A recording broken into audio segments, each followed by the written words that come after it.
Палива за бортата. Река Ретиже и нейното преминаване. О!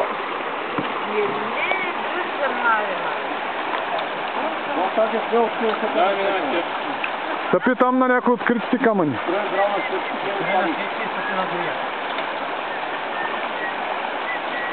Или там през клека като него.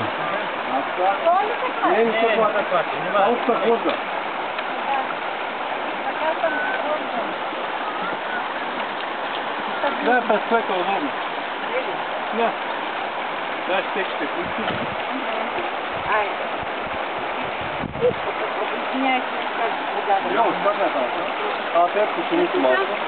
Тук малко ще изор. Тук Динко трябва да помага. Дам пак набрал. Добрия зет. Ей! Чакай да вижте. Тук ама не може. Не може. Не, дай, вземи едната стека да захвани за това камък, ако може, и да стъпи на това. Да, ще държи. Това е зет. Зет като мед. Зет като мед. Браво! Такова чудо! Браво, бе, браво! Айде, ще ме зада, комари.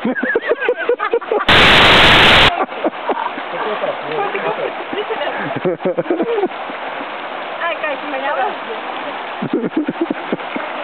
Ама, тъй как е толкова да държи, това Чакай, я подай едната стека, дай сега тук. Що не претвориш през камъка от тата? Не може да префърля. Тя тежи. Стъпи там във водата. Там Динко къде е? Атка. И там през клека. В борчата. Напълно това. Дай.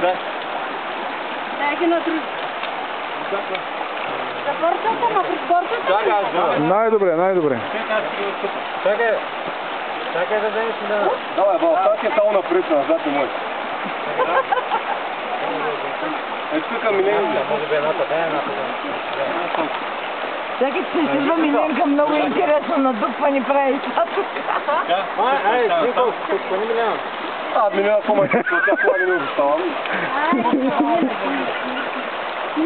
Милена има позиция за каране на ски, тя виж как се справя.